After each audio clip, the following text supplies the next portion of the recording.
nurture the use of speech for social good. Just as Dr. Lafayette is a model of leadership for the world, we have among us individuals who have been outstanding leaders in the promotion of diversity. So in order to make the next presentation, I need to introduce the person who needs no introduction, Melissa Wade, the Executive Director of Forensics at Emory University.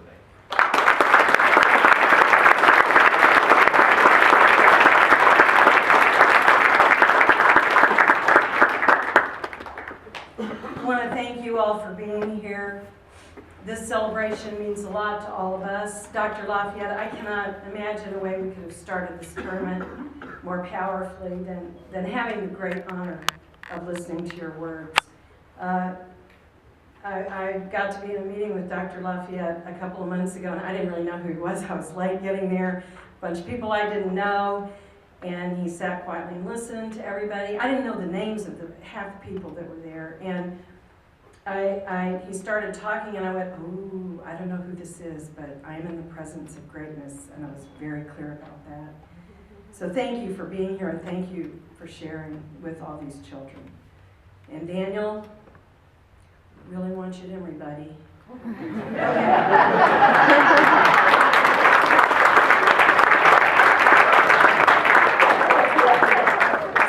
See, you all just think we do this because we're supposed to. No, it's all a ruse to get you all to come to Emory because you're the smartest kids in America, and you're going to change the world, and we'd like you coming here. Okay. There's an obvious theme for this celebration and convocation, and the way that we want to launch the dialogue and discussion that will happen over the course of the next 3 days. There are going to be around 1,500 of you all over the campus. You all are the lucky ones that got in early and made it into this room. But we are going to do our best to serve you. And in the spirit of that theme, understanding civil discourse leading to civic action, and the training ground that you have in leadership.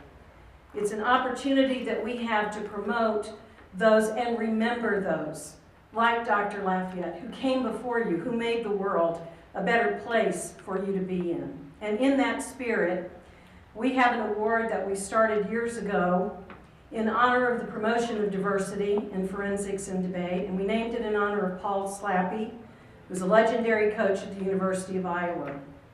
Who was someone who funded kids to institutes and was in people's faces about doing things right and being who you're supposed to be. And none of us, and I say that thoughtfully, can ever do enough. We have to be vigilant. We have to try.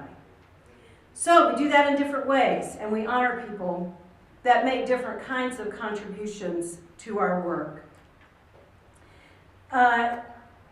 In the past, we've honored pioneers, visionaries, and early architects of programs promoting diversity.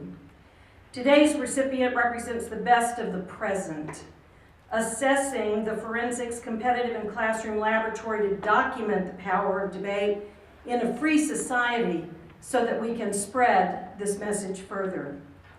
For 15 years, she has labored in the National Urban Debate League movements, advising urban debate leagues in Atlanta, New York, Milwaukee, Nashville, Miami, and Boston.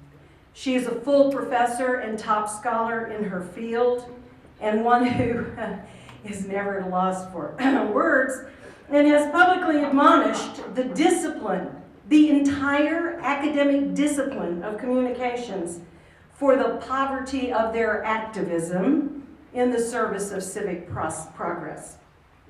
Yeah, they know who she is.